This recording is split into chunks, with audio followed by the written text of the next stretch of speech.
Welcome to the Drake Shake, a polar podcast hosted by seasoned Antarctica expedition guide Neil Drake.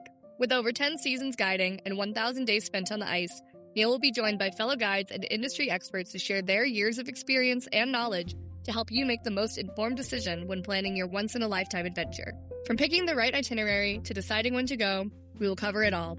The Drake Shake is brought to you by Antarctica Travel Group and letsgopolar.com. Now, here's your host, Neil Drake, with this week's episode.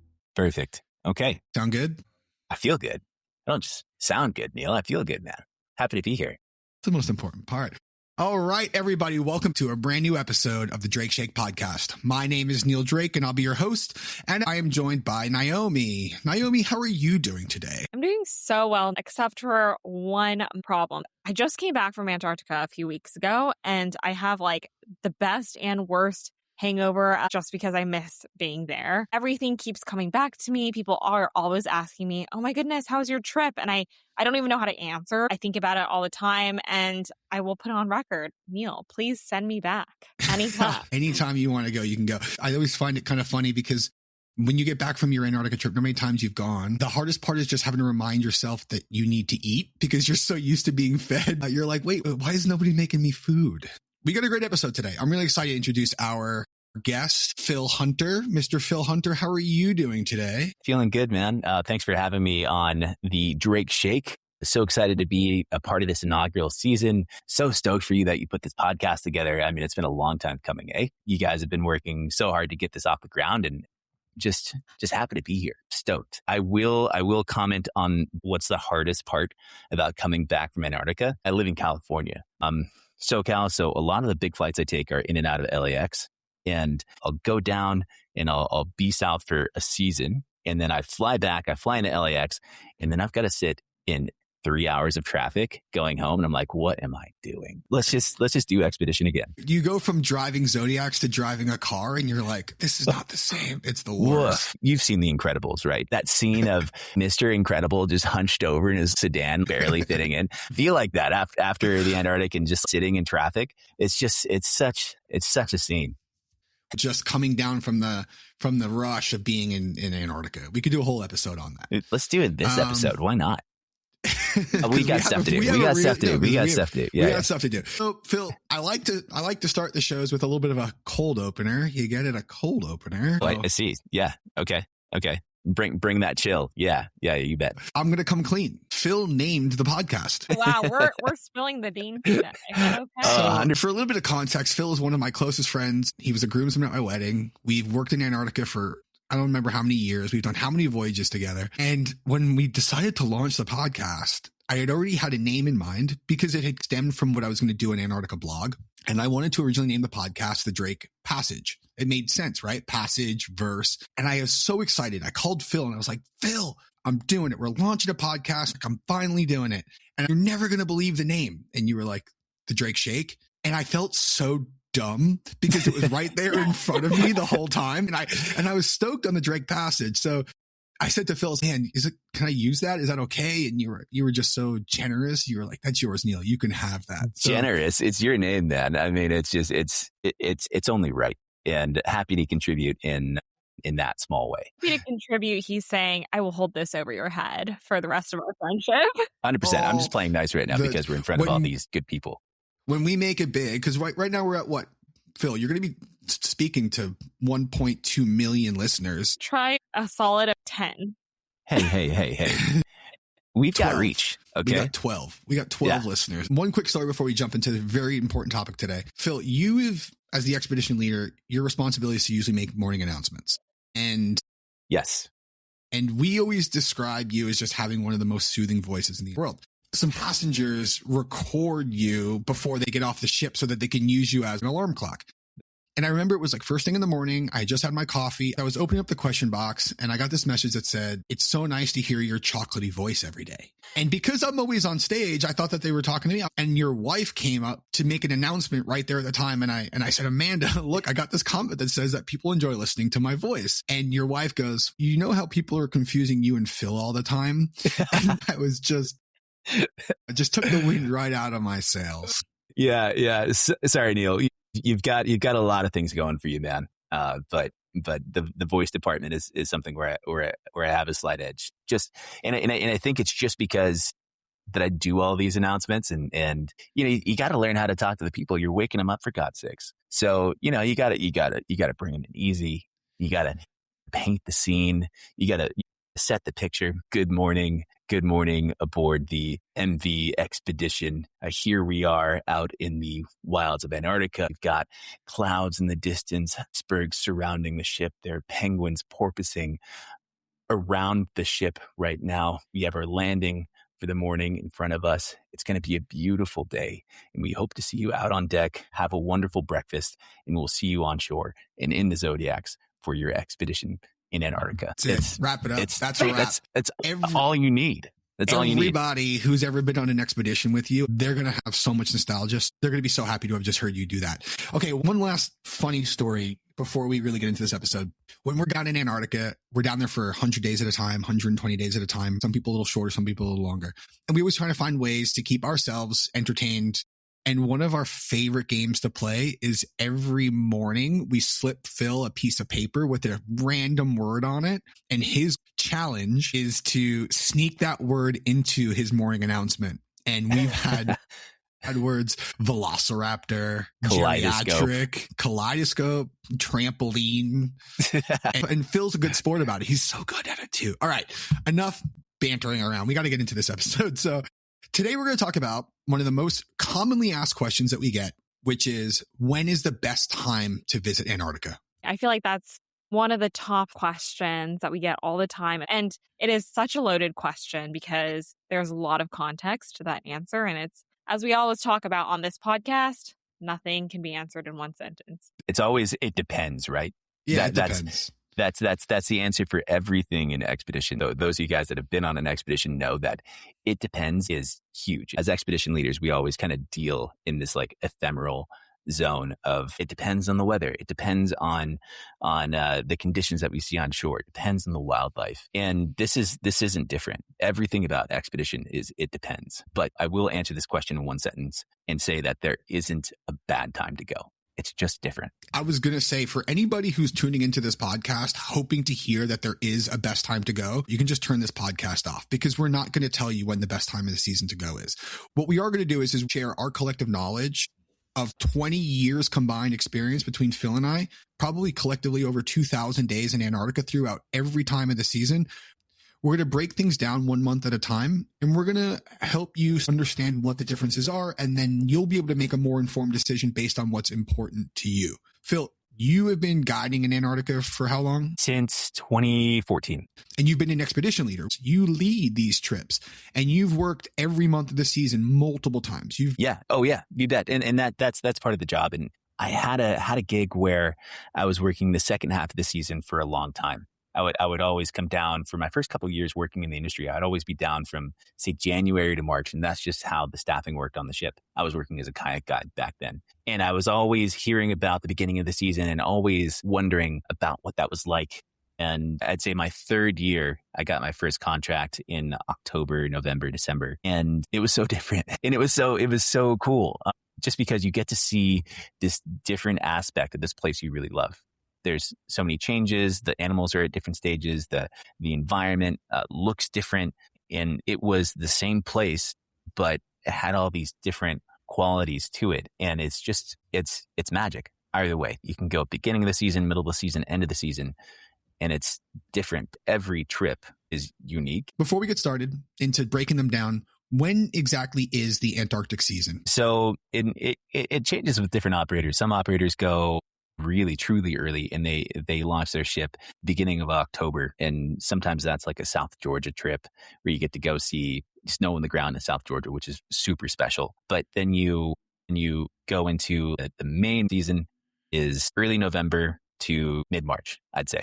You also have operators that go all the way through to April, and those can be spectacular trips just with all the animal wildlife dynamics that happen at that time of year. But yeah, early November, mid-March, I'd say that's your chunky Antarctic season. Every once in a while, we will get an email that says, I want to go during my summer break. They live in North America. And can I go visit?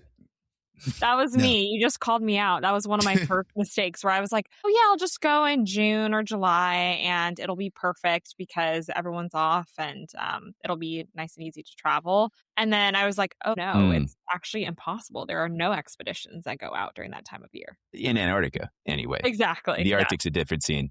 Absolutely. But yeah. It would be dark and cold, and there would be no penguins. The worst part. The worst thing. No exactly. penguins at all. Completely agree. All right. So we're going to look at the main season, which is predominantly from the first week in November until let's say the last week in March, with a couple trips that happen on the end of those. And I think you had said something about when's the best time to go. There is no best time to go. It's important because a lot of times people might not be able to go any other time during the season due to work restrictions, life restrictions, something like that. And they're worried that they're going to go during an off season. And we have an off season, but not during the time that we operate. And my wife and I, we had planned a trip to Fiji for our 2-year wedding anniversary. We just said, let's go to Fiji. And then I Googled what the weather was like, and it said we were going during monsoon season. That doesn't apply to Antarctica during the tourism season. There isn't a bad time to go. But as the seasons change from the beginning to the end, the things that we're going to experience and things we're going to see down there, those do change slightly, or even some more dramatically than others from time to time. So we're going to talk about what those differences look like and what might be more important to you. I'm going to clear up some misconceptions from people that message us that I've heard repetitively over and over again. And I think the most important thing when we talk about dividing the season is the landscapes versus the wildlife. Those are the two main things throughout the season. There are a couple other small things that we're going to talk about, but let's start off with... I think by month makes sense. So yeah, we can go chronologically and just break it down that way. I think it's easiest to go through the different parameters that exist for like specific times, right? Yeah, let's start with October and talk about the really early season stuff that happens. One of my favorite trips that I've ever done, and there's only 2 operators that offer this, it was a South Georgia only trip in October. South Georgia is going to be a completely different episode because we can talk about that for another hour or so. But let's start with October. When we look at trips that go down to Antarctica, they are typically repositioning trips. They usually start, say, around Port of Madryn. They'll do South Georgia, and then they'll work their way down to Antarctica and then return to Ushuaia. This is a strategic move by the operators to get their ships further south while also being able to offer an operation. What would you say is the highlight of October? Just the scenery. You're seeing Antarctica come out of that early spring phase. So you're going into these places, and by these places, I mean the West Antarctic Peninsula, the Gerlache Strait, which you could say is downtown Antarctica. And you're there early season enough to where there's no other operators around. It's just your ship, a couple of scientific bases in the north, and you guys are the only ones on the peninsula at that point. And you're seeing this like breath of life come into the peninsula region. You're seeing a ton of sea ice still in the fjords and in the big bays. You're seeing lots of snow on the ground. It's a little bit of extra work for the expedition team that starts the season because we got to go on shore and dig out steps to even get you on the landing site. They're going to be the first set of footsteps on the landing site for the season. There's so much magic to that. That's when you start to really feel like you're on an expedition. It also applies to early November. That's right. Yeah. It applies to early November. As we're getting into that like early season phase, that late October, early November, you start to see penguins coming back from sea. So penguins will spend half the year in the ocean, and then they'll start coming back to a landing site. I remember one day on Cooverville, which is a fairly popular landing site in the Antarctic. It's home to the largest Gentoo penguin colony on the peninsula. And we were sitting there and we saw one penguin pop on shore and then another. And then we realized after all these penguins kept coming on shore that we were there on the day that the penguins were coming back from sea, and they came all at once. And we see these lines of penguins marching through the snow. They're like breaking snow with their little penguin bodies. And they were going back to their nesting site. And this light snow was falling, and it was just one of the most magic experiences. We had come on shore that morning, and the penguins followed us right in. And it was so cool to see the penguins start their year in that way. That's one of the most special moments that I've had, is that early season trip. And it's cool. You're just seeing this pristine landscape and the wildlife starting to come in and interact with it. So it's nice in that way. We're really after the landscapes. We're after the sea ice. We're after the pristine landing sites. We're after the exploration feeling of being first footsteps on land. That's the most prominent part of the early part of the season. We see ice landings. Yeah, we do.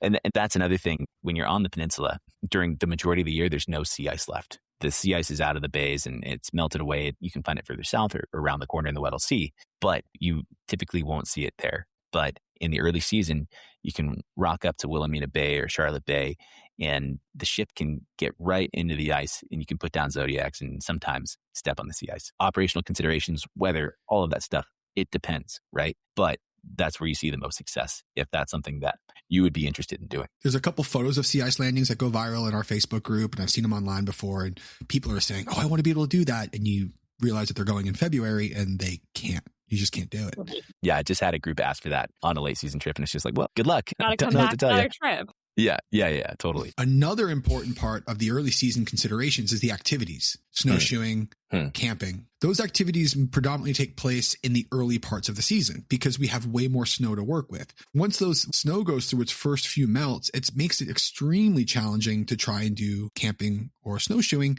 because we need that deep snow to work with when we dig our bivvy holes. And then walking on compact snow in snowshoes is actually not safe. It's not comfortable. It's not even necessary, I would go as far as to say. So if you're thinking about participating in one of those activities, your chances are much higher when you go in the early parts of the season. And that extends all through November. We're going to talk about it into December as well. But most of the time, those camping and the snowshoeing programs are usually done by, I'd say, late December. Yeah. The latest I really see those realistically happening is mid-January. But past that, you're right. There's no use to having snowshoes on the landing sites because a lot of them don't have snow anymore. Camping gets tough because the snow is compacted and you're sleeping on lumpy ice. Yeah. So a lot of that stuff gets canceled towards the end of the season. And I'd say even if you're considering those activities in the late December, early January slot, you're going to find different conditions than what you would see early season. If you're looking at snowshoeing, getting that different perspective and doing more walking and exercising a bit more after you come off the ship, then early season is a great option. There's a ton that's open to you and a lot of great operators that run these types of activities. Does the kayaking season differ at all during the year? Is there a better time to kayak and not kayak? Yeah. Well, if you want to kayak through a bunch of ice, then you can go early season. If you want to see all these wildlife interactions from the water, then go late season. In the middle of the season, you get a bit of a mix of both. But kayaking is an incredible way to see this stuff, and it's often the activity that is most continuously run throughout the course of an Antarctic season with all operators. So you get plenty of opportunities to do that. The other activity that you'd look at is snorkeling. A couple of operators will offer it as well, a chance to hop in the water, throw in a dry suit and look at penguins swimming in the water and icebergs and stuff. And that can go at various times of the year as well. So if you're thinking about doing a really active trip in the Antarctic and getting in all these experiences, if you're after sea kayaking, would highly recommend. And that's available throughout the season too. When we're looking at the early parts of the season, are there any sort of considerations with the Drake Passage? Is it better or worse? I feel like the Drake Passage is give me at any time of the season. Your expedition team is always working to give you the best trip across, and they're always evaluating weather. But for early season, I don't really see that much of a difference between what you'd find in the middle or the end of the season. The Drake Passage is completely unpredictable. I've had the worst Drakes in November, and then I've had the best Drakes in November. And the same is for any month of the season. Is it a lot colder in November? Is it kind of barely noticeable? What do you think about the weather side? I think it's colder, but there's no bad weather. There's just bad gear. That's what we say to our guests. You just got to come prepared. Bring an extra layer, little heating elements in the gloves and whatnot. You're fine. Remember, we're going down there during the summer. So temperatures for an American audience, we're probably looking at like anywhere from 25 to 32. And then in the heat of the summer in January, February, you're looking at anywhere from like 32 to 40. It's really not too bad at all. I mean, they're not booking a trip to Tahiti. They're going to Antarctica. But a lot of people say, oh, I want to go in December because I heard it's warmer. Like the difference between November and December and into January is we're talking one extra fleece jacket. We're not talking about wearing Everest gear in November versus wearing a tank top in January. It's not that dramatic. Wildlife considerations, early part of the season, wildlife considerations. I think one of the biggest deciding factors is determining when you want to go to Antarctica will come down to whether or not you want to see baby penguins. Whales is another thing that I find really interesting because I have heard over and over again that there are no whales in November. That's a lie. As we would say, that's apocryphal. I slipped Phil a piece of paper before the show and I wrote apocryphal on it. That's something that's commonly repeated, but really has no truth to it. And it seems like this is changing over the years. And I hoped you bring this up. I don't know about you, Neil, but I'm seeing more whales early season than I did 10 years ago. If people had asked me 10 years ago, I would have said maybe you might not have a great chance at seeing whales in November. But over the course of the last 10 years, the humpback population in Antarctica has rebounded to 90% of its pre-whaling numbers. The humpback population is making an incredible comeback. So now I've been on trips in November and December where we've seen more whales than I would have ever imagined, to the point where there are guests who no longer get up from their afternoon tea when we announce that there are humpback whales outside because they have seen so many of them. They'll be like, they'll say something like, call me when we see orcas, so the spotting of whales in November and December, it's not going to be near the February and the March numbers. But you're going to see more than enough on your November, December trip under the right conditions that you'll feel completely satisfied with your whale viewings. 1000%. I was just down this November and December and saw one of the coolest feeding aggregations of humpback whales I've ever seen. They were all around the ship. We were absolutely 360 surrounded. And we call that whale soup. We were just surrounded by all these massive 50-foot humpbacks feeding. And it was one of those like bring a tear to the corner of your eye kind of moments. And it's beautiful. That's changed for the better, in my opinion. More whales, better. It's better for the planet. It's better for us as tourists. Don't let that decide what time of year you go. You both brought up a good point where things have kind of evolved, it seems, over the past few years. Have you seen that seasons have really changed over time in terms of wildlife? Did you used to always see baby penguins in January? Just because that was a huge factor in why I went in January instead of earlier on in the season.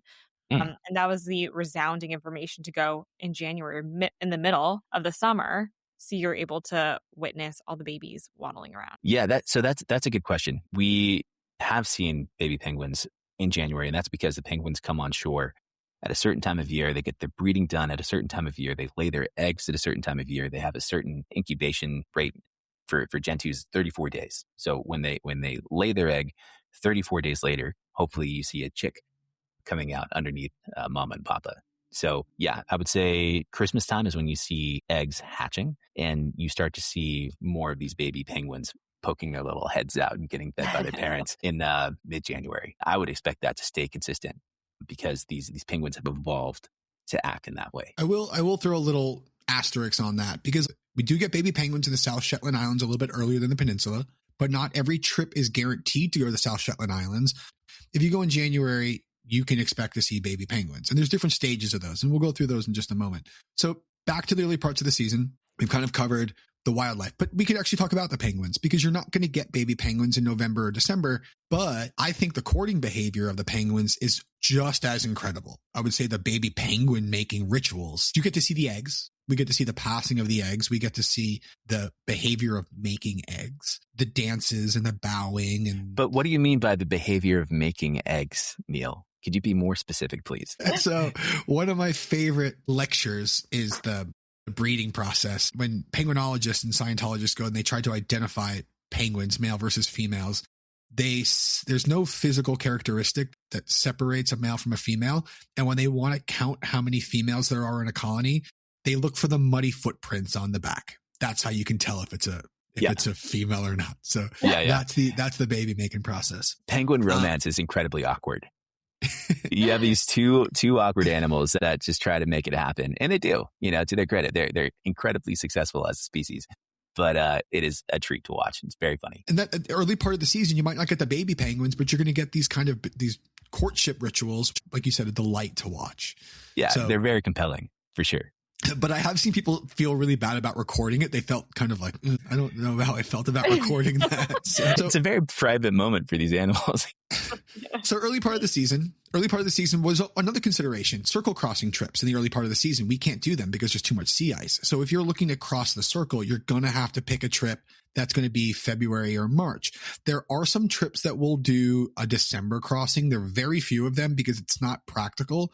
And it's more of a yo-yo trip. They go down, they cross the line of the circle, and then they come right back. There's not really any accessible landing sites that far south during that time of year. So if you want to make landings south of the circle, you're going to have to look at doing a late January, February trip. That's another important consideration too. Wrapping up the early part of the season, this October, November, even to like the first week of December, you're going to be visiting Antarctica for this time of year to really appreciate the landscapes, the pristine, untouched landing sites, first boots in the ground, beautiful sea ice. You're going to be seeing courtship behavior between the penguins. You're going to have enough whale watching opportunities to leave you feeling satisfied. And it's really just a magical part of the season. Early part of the season is also a little less expensive. I don't believe that there's a shoulder season in Antarctica, even though we'll refer to it from the sort of agent side or the planning side of things.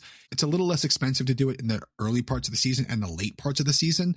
And the high season is more based on the demand. December, January, February is more because that's when people are more likely to travel. Their PTO resets on the first of the year. They got holiday breaks, stuff like that. So it is a little less expensive. One more thing in the early part of the season is we get sunrises and sunsets. We don't get that in the middle part of the season. And if you're into photography and you want to have golden hour, some more magical lighting, the early part of the season is an amazing time to go. So these are all the considerations when we talk about the early part of the season. Everybody asks, is it too early to go to Antarctica? No, not at all. It's what's more important to you, or what are you happy to see? When can you go?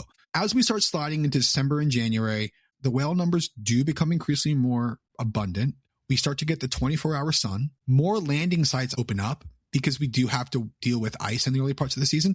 A lot of the landing sites that we might not have been able to visit in the early part of the season become more accessible through December and January.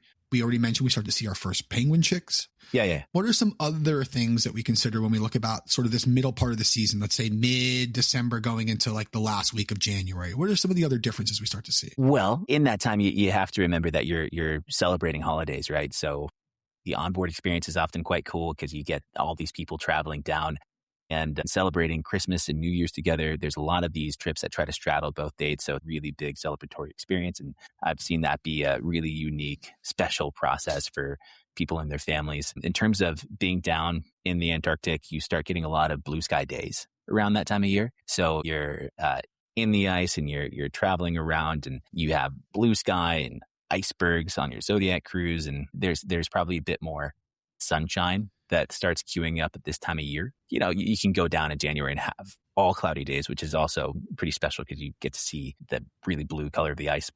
I would say that the weather itself starts clearing up. You have more interactions with the wildlife. The penguins have settled. The whales have gotten the bulk of that early season feeding done. So maybe they're a bit more interactive with Zodiacs on Zodiac cruises. You start seeing things like seals lurking around penguin colonies, leopard seals, and the rest. Those wildlife interactions just become a bit more pronounced. The downside is that you have a lot more ships coming into the area. So you don't necessarily have as much capacity to switch up plans and change on the fly and all of these big marquee sites that you might get done, you know, bam, bam, bam, throughout the early season or the late season. There's just much more visitation happening at that time.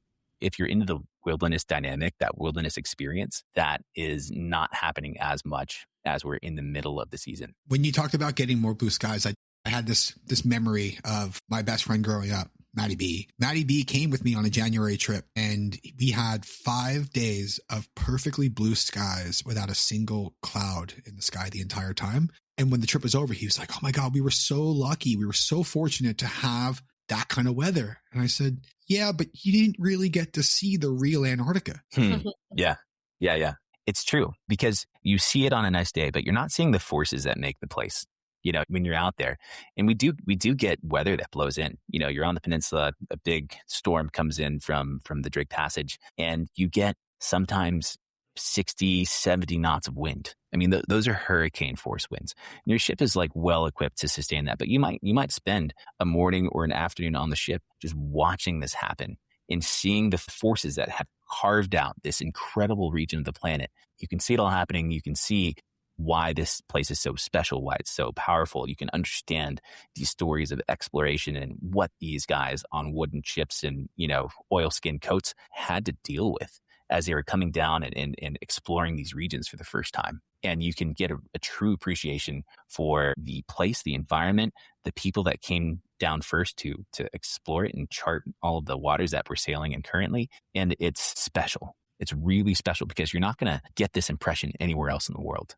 You're only going to get that in the Antarctic. So if you're worried about a bad weather day here or there, I actually really welcome that because A, it lends tons of perspective, and B, it's cool to watch. It's cool Me to too. see.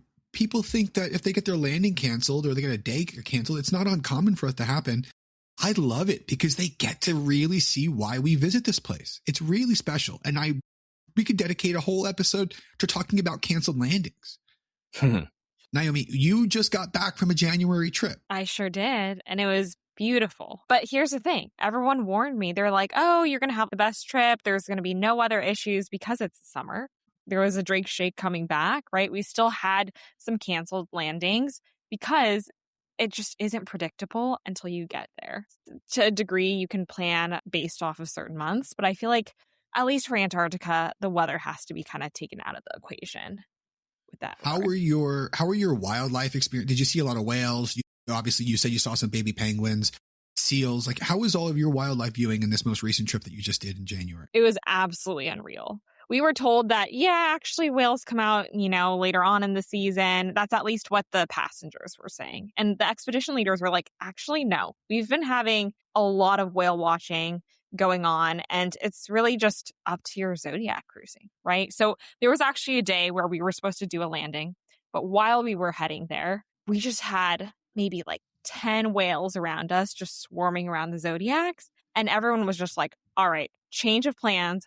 We're now doing some whale watching. And we just sat there. We actually ended up extending our time a little bit on the zodiacs, just sitting there in pure silence. The only sound that you could hear is just the whales coming out of the water and maybe the clicking of some cameras. And that was it. It was pure beauty, absolutely unreal experience. And then you'll have the occasional penguin swimming in the water while it's happening. Having that moment of seeing the entire ecosystem together is something that I cannot possibly put into words. That's the beauty of all this stuff that's totally unpredictable. So let's summarize the December, January, that mid-season, right? Even until like maybe the first week in February.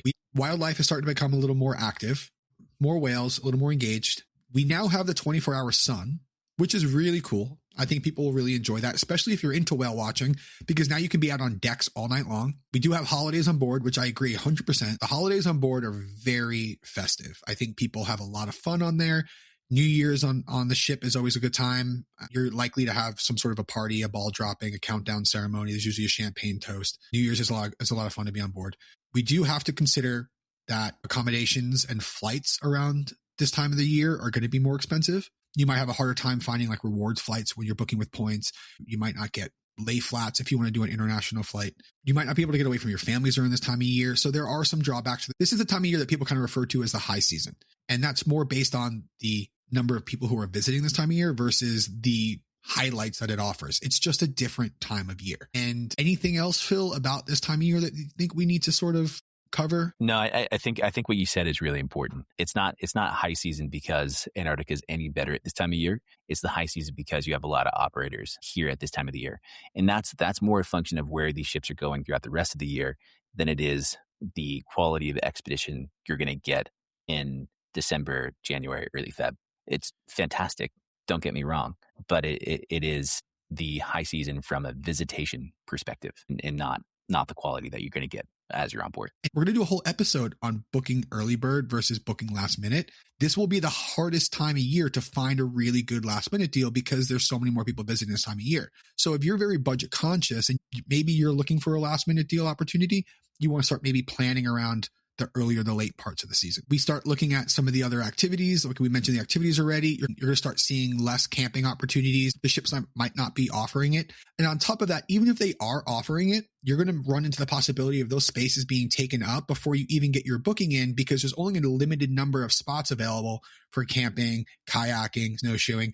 And if you book the high season, you need to book a lot earlier to make sure you get one of those spots because these trips are in much higher demand. We do start to see circle crossing trips opening up at this time of year. We talked about that already. Other than that, anything else to add before we move on to sort of the later parts of the season, the February, March department? I think another consideration, at least from the passenger side, I do not or have not had the privilege of being an expedition guide, right, in Antarctica. So for a lot of us, we're making this huge trip all the way down, and we want to couple it or bundle it with a trip to South America as well. Mm-hmm. And with that, we also take into consideration, okay, we want to go to Patagonia. How's the weather in Patagonia too? And so if you're booking or planning a bigger trip, that might also be a consideration for a certain time of year too.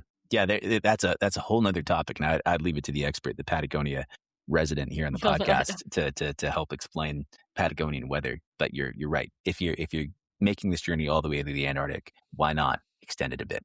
Why not see the bottom of the world while you're at it? Exactly. I'll say this all the time, but we'll do a whole episode on that. And that's the point of this podcast, to take each topic one at a time, consolidate a single topic into an episode so that's not overwhelming for everybody. So we could do a whole topic on that.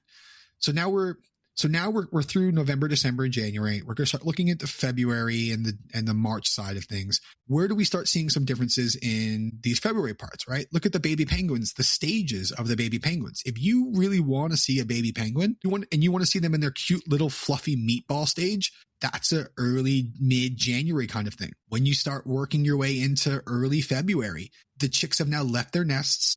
In the early parts of January, there's not a lot of penguin activity because they're sitting with their chicks in the nest. Whereas you start going into February, when the chicks are starting to leave the nest and they're running around, they're covered in mud, you're going to see a lot more activity. It's super goofy. They barely know how to walk. When we start getting into March, what do we start seeing? We start seeing them fledging those down coats. And now we see them and they look kind of like regular penguins, just a little shinier. Maybe their tail isn't as developed, but we just start seeing them take their first swim. That's really fun. That's like, what would you say, Phil? It's like first week, late February, first week or two of March, we start seeing that. I'd say around there. When you get to your advanced penguin swimming pupils, you're probably in February.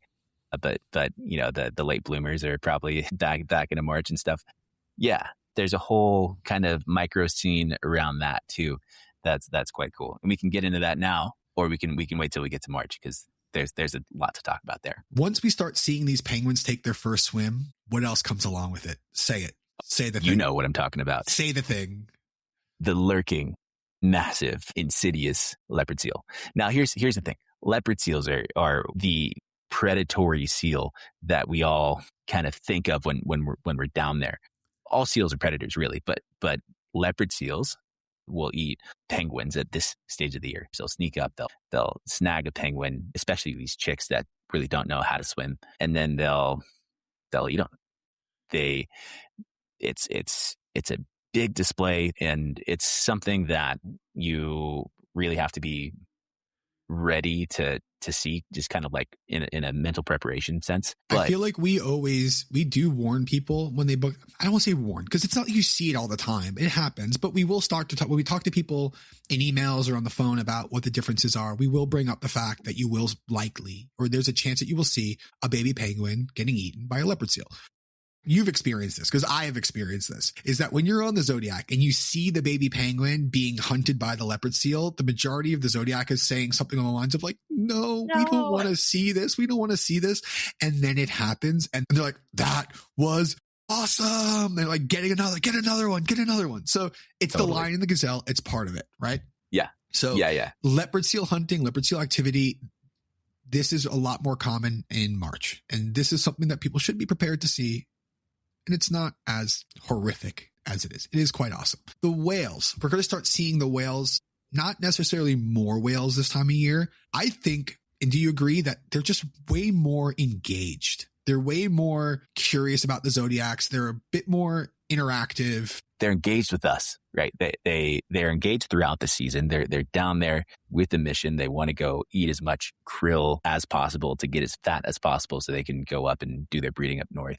But at this time, they're curious, right?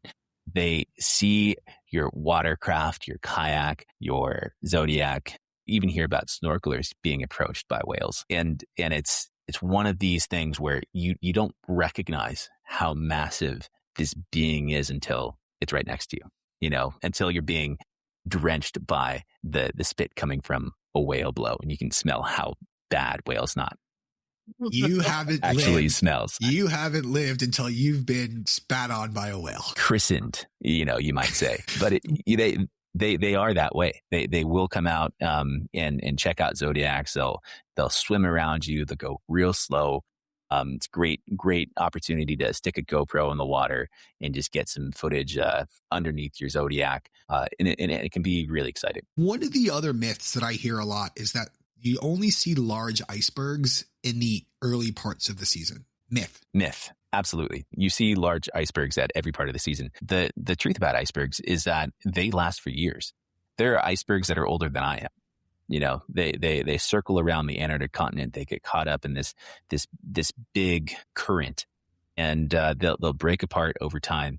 But you know, icebergs stick around for years and years. And we go to places like the Iceberg Graveyard by Booth Island, Port Charcot, Plano Island, where you have these icebergs hitch up, and over the course of the season, they melt into these spectacular forms. You know, you see big arches, you see lots of beautiful colors and patterns on the surface of the ice.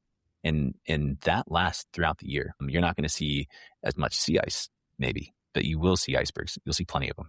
I have a photo that I took of an iceberg in late March, and we called it the Death Star. It was probably 60 feet tall. And whenever somebody says, I want to see the large icebergs, I share that photo and I say, you can see them in March too. Another misconception that I hear repeated over and over again. When we get back into March, the 24-hour sun has ended. So we start to see more and more sunrises and sunsets in this part of the season also. I also think that March, I find it more atmospheric. You get to see some fresh dustings. Maybe it starts snowing a little bit again. You do get a little bit more rain in the early parts of the season when there is some sort of a downfall because it's warmer. When we get into March, we start to see fresh snow cover. We start to see sort of the penguins packing up to go. Now, a lot of people think there's going to be no penguins. There'll be penguins until April. They're just going to be reduced numbers. Once their chicks have fully fledged and they're ready to go be out in the big world, they are going to start heading back out to sea for the end of the season. But Phil, another myth. Are there still penguins to see in March? 100%, because there's food in the area. And that's the big thing. You're going to see penguins on icebergs. You're going to see penguins swimming around because they're still feeding in what is a very biologically productive zone, the West Antarctic Peninsula. So we start looking at the later part of the season. Again, it's not a shoulder season, just the later part of the season. Who might be the most interested in visiting during this time of year? I would say wildlife photographers or anybody that's interested in truly seeing dynamic animal interactions. You know, if you're looking at whales in the water or penguins ending their season on land and making their way in, you see chicks learning how to swim, you see the leopard seal stuff that we've talked about. It can be hard to know where to look at times because there's so much activity and so much going on. If you're say a landscape photographer, I think you are better placed at the beginning of the season. I think you are probably looking for that more pristine sort of landscape.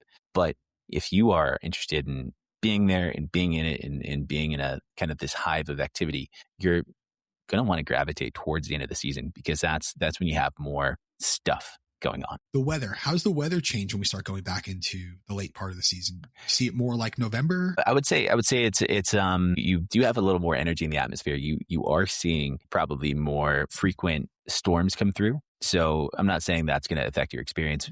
As we operate down there, we're able to go out and operate with a bit of wind and a bit of rain, but that stuff does happen in March. I would say a little bit more frequently than it would in the middle of the season. That's something to consider, but it's not anything to be scared of. We have these amazing trips at the end of the season and trips where we get out every single time.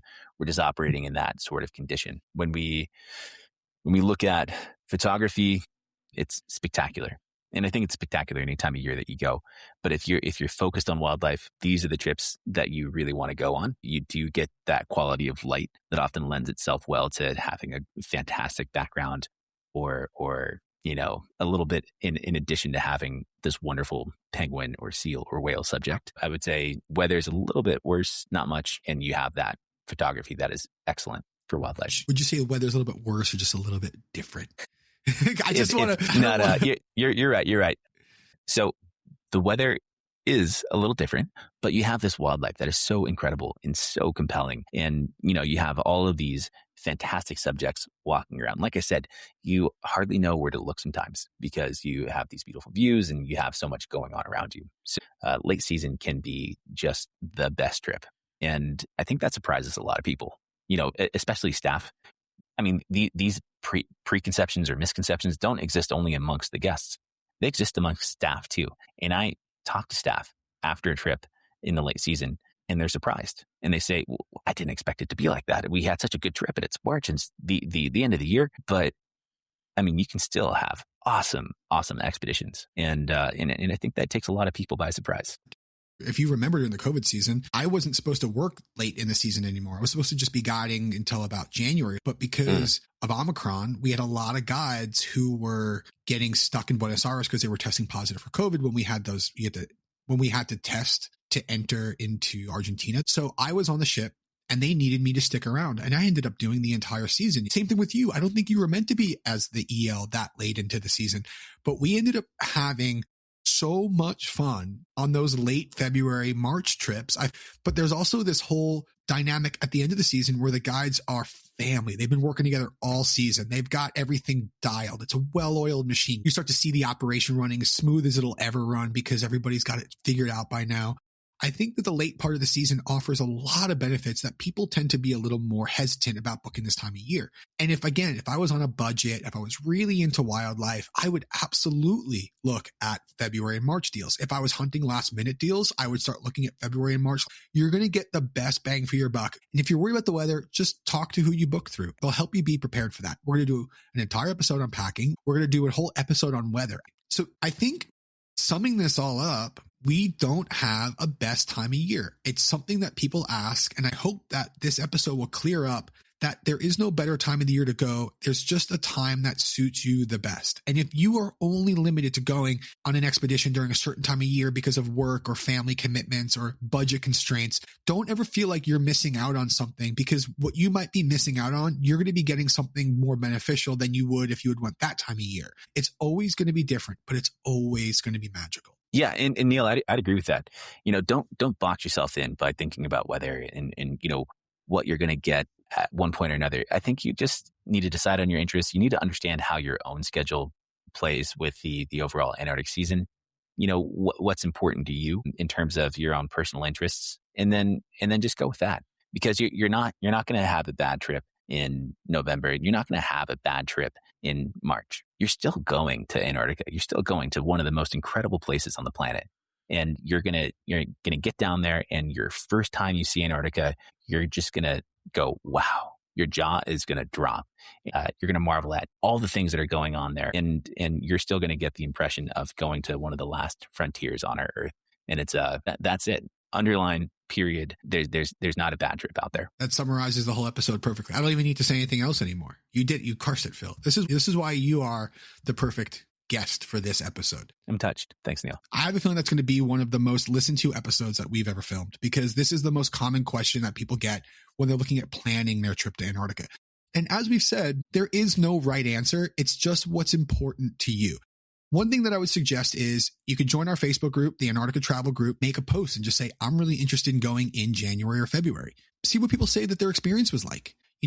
I think that things are changing. We talked about the whales, the populations over time. So the blogs that you're reading from 2003 are no longer applicable to they are now. So there's a lot of misinformation on there. It's great to get into our Facebook group, ask a question. People are going to share with their experiences in the most recent times. Other than that, I just want to say thanks again to our guest, Phil Hunter. It's going to be awesome to have you on the show. You're going to be one of our most frequent guests that we have on here. It's been awesome. And thank you, everybody. Thank you again, Naomi.